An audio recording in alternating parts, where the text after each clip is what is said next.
Probolinggo, saya. Di sini kita akan bincang diskusi bersama dokter spesialis paru, salah satu dokter di rumah sakit di Kabupaten Probolinggo, tentunya bersama Dokter Novina spesialis paru. Ayo kita ikuti bersama bincang-bincang tentang tuberkulosis. Ngobrol sedikit tentang TBC ya dok. Yuk. Sorry dok. Dok, ini banyak pertanyaan nih dari masyarakat. Sebenarnya TBC itu apa sih dok? Terus nularnya apa kayak flu gitu ya dok ya TBC itu dok? Jadi TBC itu adalah infeksi yang disebabkan Mycobacterium tuberculosis yang menyerang ke paru-paru. Biasanya dapat menyebar juga ke organ lain.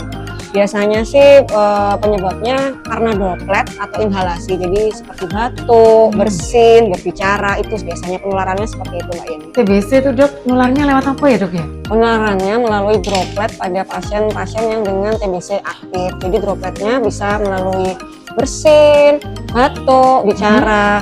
Jadi penularannya bukan karena bersalaman, bukan karena rangkulan, seperti itu ya. Berarti di mana saja bisa dong kalau gitu penularannya? Betul. Asalkan dia dekat dengan penderita TBC. Betul. Terus gejala orang TBC itu gimana dok? Gejala TBC itu ada gejala umum sama gejala pernapasan. Kalau gejala umum itu salah satunya ada demam, sumur-sumur. Biasanya sih kalau orang bilang sumur-sumur ya. Terus keringat malam hari. Terus ada lemes, ada nafsu makan menurun, sama berat badannya juga pasti akan turun. Itu untuk gejala umumnya. Sedangkan kalau untuk gejala pernapasan bisa batuk lebih dari 2 minggu, kadang batuk disertai dahak atau disertai darah. Kemudian bisa juga dia pasien dengan sesak nafas dan ada nyeri dada. Nek batuk berdarah itu berarti sudah pasti TBC kah? Belum tentu, karena batuk berdarah itu sebagai tanda. Bisa saja bukan TBC tapi penyakit infeksi paru yang lain seperti pneumonia, itu juga bisa. Gimana supaya kita tahu kita itu TBC atau enggak? Nah itu gimana dokter? Jadi diagnosis TBC itu bisa ditegakkan dari berdasarkan satu, gejala klinis, kedua pemeriksaan dahak, bisa dari TCM atau BCA, kemudian dari foto ronsen, kemudian dari kontak erat. Jadi memangnya si pasien itu memang ada kontak erat dengan pasien yang TBC itu. Jadi kita bisa menegakkan diagnosa dari situ. Kalau kita ada tanda gejala TBC kayak tadi, terus kita berobat kemana ya dok ya? Ya, jadi sebaiknya berobat langsung ke vaskes terdekat seperti puskesmas atau ke rumah sakit.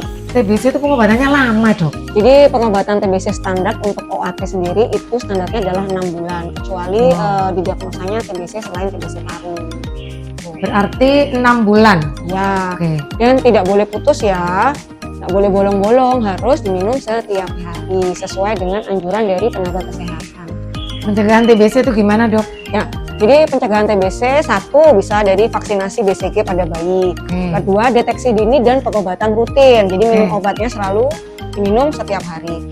Kemudian etika batuk yang baik, kemudian memperbaiki ventilasi rumah, dan yang terakhir mencegah faktor risiko seperti merokok dan malnutrisi. TBC itu bisa disembuhkan nggak ya?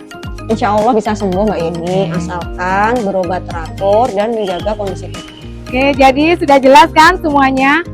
Kalau terkena TBC, nggak usah cemas, nggak usah panik, langsung ke fasilitas kesehatan terdekat. Insya Allah semuanya pasti teratasi. Baik, salam tos TBC plus plus. Temukan, obati sampai sembuh TBC plus IK plus TBT.